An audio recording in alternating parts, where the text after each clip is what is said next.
پروردگار عالم کی حمد و ثنا، تعریف و توصیف، تحمید و تقدیس، تکبیر و تحلیل اس قدر ہو جس قدر اس کی ذات کو لائق ہو۔ بے پناہ بے انتہا عقیدت مندانہ درود و سلام امام المرسلین سید الاولین والآخرین رحمت للعالمین جناب محمد الرسول اللہ صلی اللہ علیہ وآلہ وصحبہ وسلم کی ذات اقدس و اطہر پہ عقیدت مندانہ درود و سلام۔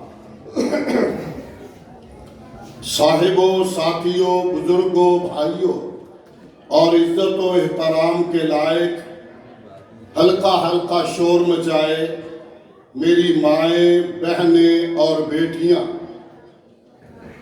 انشاءاللہ تھوڑے سے وقت میں اللہ کی توفیق سے اس نے رحمت فرمائی تو چند باتیں عرض کرنی ہیں۔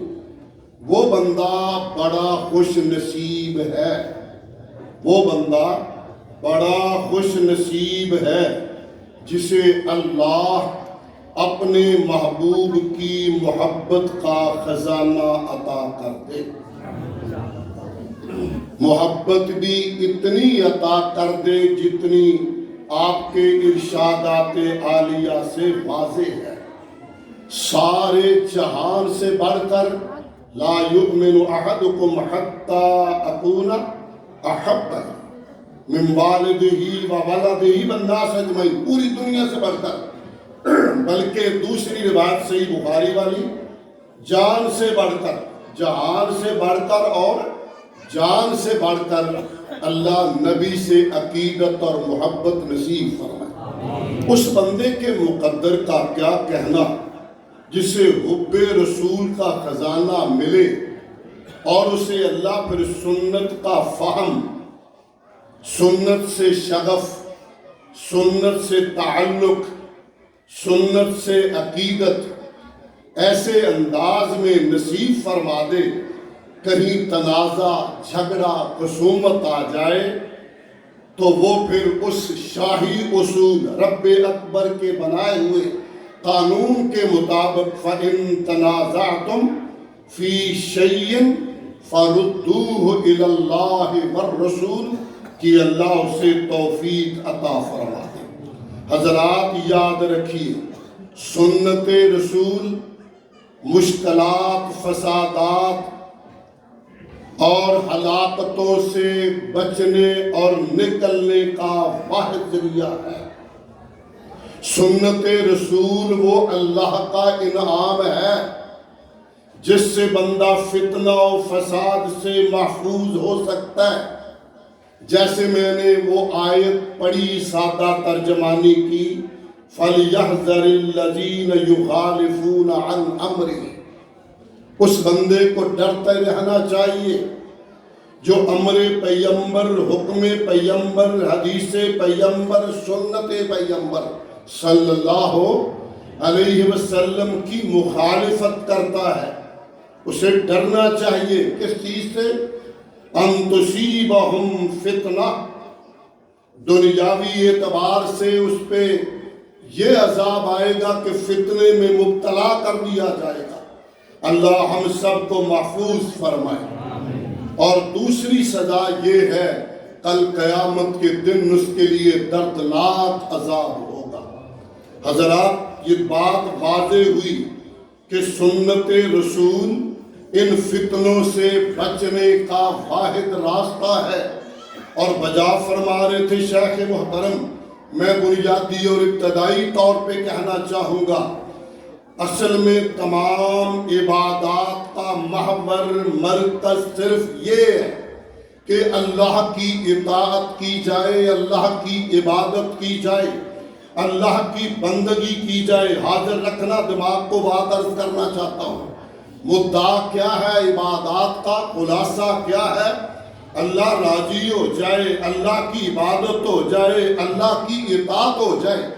حضرات اللہ کی اطاعت اور عبادت کا جو رب نے اصول بنایا وہ صرف یہ ہے، اللہ کی عبادت و اطاعت تب ہوگی جب اس کے اپنے بھیجے ہوئے نمائندہ جناب محمد الرسول اللہ صلی اللہ علیہ وسلم کی اطاعت ہوگی۔ من یطع الرسول فقد اطاع اللہ، جس نے نبی کی اطاعت کی گویا اس نے اللہ کی اطاعت کی، جس نے نبی کی بات مانی گویا اس نے اللہ کی بات مانی۔ حضرات ذہن میں رکھیے، مالک کائنات نے انسانوں کی ہدایت کے لیے اس کائنات میں بے شمار اپنے نمائندے آپ منتخب فرمائے، جنہیں انبیاء و رسل ہم کہتے ہیں۔ توجہ فرمانا، وہ اللہ کا اپنا انتخاب ہوتا ہے، اللہ کی اپنی مرضی ہوتی ہے۔ رب جانتا ہے حیث یجعل رسالتہ، کس بندے کے سر پہ تاج نبوت سجایا جا سکتا ہے۔ نبی بندوں کے ووٹوں اور مشاورت سے نہیں بنتا، نبی رب آپ چنتا ہے، آپ بناتا ہے، جسے بہتر سمجھتا ہے بنا لیتا ہے۔ اور نبی اور رسول رب کیوں بھیجتا ہے؟ صرف اس لیے وما ارسلنا من رسول الا لیطاع باذن اللہ۔ انبیاء اور رسل کی آمد کا ایک مدعا ہے کہ ان کی اطاعت کی جائے، ان کی تابع داری کی جائے، ان کی فرما برداری کی جائے۔ حضرات ذی وقار توجہ فرمائیے گا، میرے مولا کے کرم کو دیکھیے گا۔ سنت رسول صلوات اللہ علیہ، عرض کر رہا ہوں فتنوں سے بچنے کا واحد راستہ ہے، یہ وہ مخرج ہے اور یہ وہ سواری ہے جس پہ سوار ہوئے بغیر بندہ فتنوں سے نہیں نکل سکتا، فسادات اور مصائب سے نہیں بچ سکتا۔ شاگرد ابھی تشریف ہے، اہلا و سہلا مرحبا، ماشاءاللہ۔ نہیں کوئی ڈسٹرب نہیں، آپ کا آنا باعث برکت باعث رحمت۔ حضرات ذی وقار عرض کر رہا تھا کہ رب آپ بھیجے بندہ، غور کیجئے، پیغام دینے والا کون ہے؟ اطاعت چاہیے کس کی، عبادت چاہیے کس کی، اور وہ کس عبادت پہ کس طرح راضی ہوتا ہے؟ جس کو آپ اس نے چنا، جس کو رب نے چنا۔ رب کے انتخاب میں فرق نہیں آ سکتا، رب کا انتخاب ہی سب سے افضل انتخاب ہے۔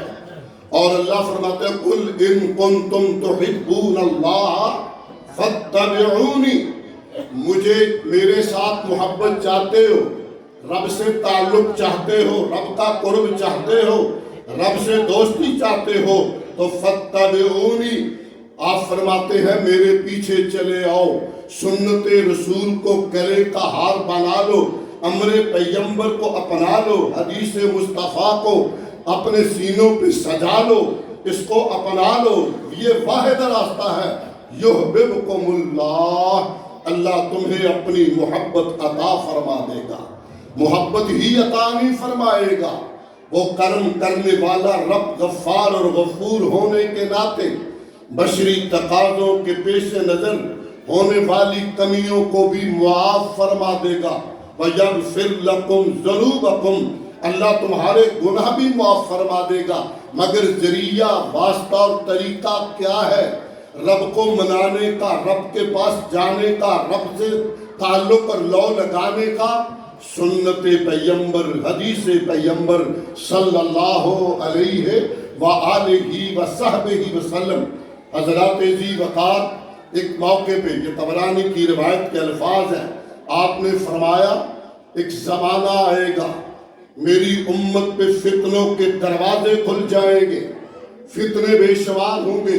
صحیح مسلم کے الفاظ تو یہ ہیں، ایسے فتنے آئیں گے، صبح بندہ مسلمان ہوگا، شام کو کافر ہوگا، شام کو مسلمان ہوگا، صبح کافر ہوگا۔ فتنے تاریک راتوں کی طرح آئیں گے۔ صحابہ کو تشویش ہوئی، پریشان ہوئے، وجود پہ لرزہ طاری ہوا، عرض کیا کیف نصنع یا رسول اللہ صلی اللہ علیہ وسلم، حضور فتنوں کے دور میں بچنے کا راستہ اور ذریعہ ہمارے پاس کیا ہوگا، کیا بنائیں، کیا کریں، کیا وظیفہ، کیا طریقہ، کیا عبادت ہو، رب سے ان فتنوں سے ہم بچ سکے۔ آپ نے فرمایا ترجعون الی امرکم الاول، جب فتنوں کی پچھاڑ ہو، یلغار ہو، فتنوں پہ فتنے آ رہے ہوں، یاد رکھو یہاں بات آ گئی میرے منہج کی بھی ساتھ، ترجعون الی امرکم الاول، دور اول کی طرف پلٹو، سلف کی طرف جاؤ، جیسے ہم سلفی ہیں، پیچھے پلٹو، ترجعون الی امرکم الاول۔ اب امر اول کیا ہے، دور اول کیا ہے، دور پیغمبر کیا ہے؟ خیر القرون قرنی ثم الذین یلونہم ثم الذین یلونہم۔ حضرات اتنا صاف ستھرا دور، دین میں ملاوٹ نہیں ہے، جو بات دل میں ہے وہ زبان پہ ہے، سیدھا سیدھا طریقہ ہے، رب کے علاوہ درگاہ کوئی نہیں، رب کے علاوہ اور کوئی ایسی جا نہیں ہے جہاں سر کو جھکایا جائے، جبین نیاز کو جھکایا جائے، جس کے نام پہ نظر نیاز ادا کی جائے۔ یہ صاف ستھرا دور ہے۔ اور ترجعون الی امرکم الاول کیا ہے حضرات؟ حضرت عبداللہ ابن عمر رضی اللہ عنہما، محب سنت رسول، محب سنت رسول، وہ سنت کا پروانہ جو سفر کرتا ہے، صبح کا وقت ہے، دھوپ بھی زیادہ نہیں، جا کر ایک درخت کے نیچے لیٹ گئے، کہا عبداللہ سفر کرنے کا وقت ہے، ابھی ٹھنڈا ہے، آگے بڑھو، مکے کی گرمی ہے، دھوپ تیز ہو رہی ہے، آپ جا کر درخت کے نیچے لیٹ گئے ہیں۔ کہا ساتھیو یہاں لیٹنا میرے لیے شریعت اور دین ہے، میں نے اپنے محبوب پیغمبر محمد صلی اللہ علیہ وسلم کے ساتھ سفر کیا تھا، حج کا آخری حضور نے یہاں آرام فرمایا تھا۔ عبداللہ کی دینی غیرت اور جذبہ حب رسول برداشت نہیں کرتا، جہاں پیغمبر رکے اور لیٹے میں سیدھا وہاں سے چلا جاؤں، وہ محب سنت رسول ہے۔ ارشاد فرمانے لگے اگر تمہاری بیویاں، بیٹیاں، مائیں، بہنیں مسجدوں میں نماز پڑھنے کی اجازت مانگے تو روکا نہ کرو، روکا جانے دو، پڑھنے دو۔ انہی کا لخت جگر نور نظر بیٹا کہنے لگا نہیں بابا، دور بدل گیا، حالات بدل گئے، رستے میں نوجوان کھڑے ہوتے ہیں، میں تو روکوں گا۔ آپ نے فرمایا اسکت اتق اللہ، ڈر اللہ سے۔ کیا کہہ رہے ہو؟ میں تجھے حدیث پیغمبر سنا رہا ہوں اور تو اپنی عقل اور فکر سے کہتا میں روکوں گا؟ میں ساری زندگی تیرے ساتھ کبھی کلام نہیں کروں گا، میں تیرے ساتھ بات نہیں کروں گا۔ تو حدیث پیغمبر کے مقابلے میں اپنا فہم، اپنی سوچ، اپنا دماغ، اپنی عقل وہ لڑانا چاہتا ہے، میں تیرے ساتھ زندگی بھر بات نہیں کروں گا۔ دور اول وہ ہے حضرات ذی وقار۔ آئیے دور اول کیسا عمدہ ہے، کیسا پیارا ہے۔ مفسر قرآن حضرت عبداللہ ابن عباس رضی اللہ تعالی عنہما، ان کے پاس کچھ صحابہ آئے، ایک جماعت آئی، ایک ٹولہ آیا، پوچھتے ہیں حج تمتع کے بارے میں مسئلہ، اور یہاں تک کہہ دیا عبداللہ اللہ سے ڈرتے نہیں ہو، حج تمتع کا پیغام دے رہے ہو، لوگوں کو کہتے ہو جاؤ حج تمتع کرو، جبکہ خلیفہ اول ابو بکر صدیق نے روکا ہے، خلیفہ ثانی ابو بکر صدیق نے، عمر فاروق نے روکا ہے، آپ کہتے ہیں جاؤ۔ اللہ اکبر، مخاطب سے تو کہا تھا جاؤ اپنی ماں سے پوچھ لو، تجھے علم ہی نہیں، میں کیسے یہ بات سن سکتا ہوں، مان سکتا ہوں؟ میں موجود تھا، میں نے کانوں سے سنا تھا، آپ نے فرمایا تھا میں زندہ رہا تو آئندہ سال حج تمتع کی نیت سے آؤں گا۔ اور انہیں کیا کہا؟ فرمایا واللہ انی اخشی ان تمطر علیکم حجارۃ من السماء، مجھے ڈر لگ رہا ہے آسمان سے پتھروں کا عذاب نہ آ جائے، پتھروں کا می نہ آ جائے، پتھروں کی بارش نہ آ جائے۔ اقول قال رسول اللہ صلی اللہ علیہ وسلم، میں امر پیغمبر حدیث پیغمبر بتا رہا ہوں، اور وَتَقُولُونَ قَالَ ابو بکر و عمر، تم کہتے ہو ابو بکر نے کہا عمر نے کہا۔ سکر کے باشعور اور غیور مسلمانوں، غور کرو ابو بکر و عمر کون ہے؟ اس امت میں سب سے نبی کے بعد بہترین ہستیاں، سب سے بہترین ہستیاں، بلکہ حضرت عبداللہ ابن عمر ہی فرمایا کرتے تھے کہ سرور کائنات علیہ السلام حیات تھے، زندہ تھے، ہم کہا کرتے تھے اس امت میں سب سے بہترین ابو بکر ہے اور پھر عمر ہے۔ مانا کیا؟ آپ کی موجودگی میں ہم صحابہ کی سوچ فکر یہ تھی، یہ دلیل کے طور پر اس کرتے ہیں کون ابو بکر و عمر؟ ایک رات حضور فاقے میں تھے، باہر نکلے، دیکھا ابو بکر صدیق آ رہے ہیں، پوچھا خیر ہو ابو بکر کیا ہوا؟ عرض کیا حضور گھر میں فاقہ تھا، پریشانی سے باہر آ گیا۔ تھوڑا آگے بڑھے تو عمر فاروق آگے، یہی بات انہوں نے بتائی۔ محبوب پیغمبر صلوات اللہ علیہ نے ایک کو داہنے ہاتھ میں صدیق اکبر کو پکڑا اور عمر فاروق کا بایاں ہاتھ پکڑا، اور تینوں بھوکے ہیں، فاقہ ہے، روٹی کی ضرورت ہے۔ بات کیا کی، دل کو کیسے بہادر کر دیا۔ فرمایا اے میرے ساتھیوں ابو بکر و عمر، ہاں قضا اسی طرح ہم سب اکٹھے کل قیامت کو آئیں گے، جس طرح آج یہاں اکٹھے ہیں۔ وہ ابو بکر و عمر جو امت میں سب سے بہترین ہستیاں ہیں، ابو بکر وہ جنہوں نے حضور کی زندگی میں مصلی امامت پہ جا کے نماز پڑھائی ہے۔ بات ان کی یا عام بندے کی نہیں، عام کسی فقیہ کی نہیں، محدث کی نہیں، مفسر کی نہیں، امت کے بہترین لوگوں کی۔ اور کہہ کیا رہے ہیں؟ مجھے ڈر لگتا ہے تم پہ اللہ کا عذاب پتھر نہ آ جائے۔ میں حدیث پیغمبر بتا رہا ہوں اور تم آگے کہتے ہو ابو بکر و عمر نے یہ کہا۔ حضرات میں اللہ کا شکر بجا لا کے عرض کرنا چاہتا ہوں، اللہ تو اپنی رحمت فرما، سنت سے فالحانہ محبت نصیب فرما۔ ہمارا منہج نسل العین اور پیغام لگا کے نہیں، دکھا کے نہیں، کسی پہ تیر برسا کے نہیں، فتوے کی مشین چلا کے نہیں، کسی کو گرا کے نہیں، کسی پہ برتری منانے کے لیے نہیں۔ کونین کا رب گواہ، تیری قبر کو منور کرنے کے لیے، تیرے حشر کو بہتر کرنے کے لیے کہتا ہوں، ترجعون الی امرکم الاول۔ امر اول کیا ہے؟ آپ نے وہ لمبی حدیث بیان فرمائی تھی، تفرقت الیہود علی 71 فرقہ، یہودی 71 فرقوں میں بٹے، نصارہ 72 میں بٹے، وستفترق امتی الی 73 فرقہ، میری امت 73 فرقوں میں بٹے گی، کلہم فی النار، سارے جہنم کا ایندھن بن جائیں گے، الا فرقۃ واحدہ، دوسری روایت میں الا ملۃ واحدہ۔ حضرات ذی وقار پوچھا من ہم یا رسول اللہ؟ وہ جماعت، وہ گروہ، وہ طبقہ، وہ ٹیم، وہ وجہ نصیب کون ہوں گے؟ تو کیا جواب دیا تھا؟ ترجعون الی امرکم الاول، فرمایا ما انا علیہ اليوم صحابی۔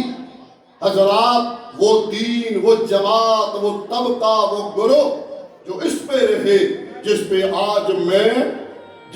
آج میں ہوں، ما انا علیہ اليوم صحابی، اور میرے صحابہ جس پہ ہیں، حضرات منہج اہل حدیث بحمداللہ یہی ہے، ما انا علیہ اليوم صحابی۔ وہی دعوت، وہی فکر، وہی عرض کرنا چاہتا ہوں، زیادہ وقت نہیں لینا چاہتا۔ آئیے اگلی ایک اور بات عرض کروں۔ کمال ایک سما ہے، عجیب گھڑی ہے، عجیب وقت ہے۔ سیدنا عمر فاروق رضی اللہ عنہ کے ہاتھ میں تورات کے کچھ اوراق ہیں۔ سرور کائنات علیہ السلام فرماتے ہیں کیا ہے عمر؟ کہا حضور تورات کے فرق ہے۔ یہ کہہ کر پڑھنا شروع کر دیا، آسمانی کتاب ہے، منزل من اللہ ہے، کلیم اللہ پہ نازل ہونے والی کتاب ہے، اچھی اچھی باتیں نوٹ کر لیتا ہوں۔ پڑھنا شروع کیا اور سرور کائنات علیہ السلام کا چہرہ پر انوار بدلنے لگا۔ ابو بکر صدیق رمش شناس نبوت نے آپ کو کندھے سے ہلایا، کہا ثقلت امک یا عمر، عمر تیری ماں تجھے گم پائے، محبوب کے چہرے پر انوار کو نہیں دیکھ رہے ہو؟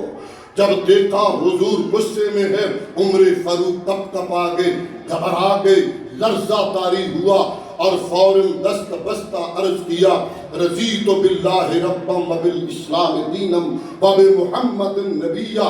پہلے الفاظ بڑے باکمال تھے، اللہ میں تیری ناراضگی کی تجھ سے پناہ مانگتا ہوں، تیرے نبی کی ناراضگی کی بھی تجھ سے پناہ مانگتا ہوں، دل تیری انگلیوں میں ہے۔ پہلے یہ کہا، اللہ تیری ناراضگی کی تجھ سے پناہ اور نبی کی ناراضگی کی بھی تجھ سے پناہ مانگتا ہوں، دل تیری دو انگلیوں میں ہے۔ عمر کا عقیدہ تو یہ ہے، رضیت باللہ ربا وبالاسلام دینا وبمحمد نبیا۔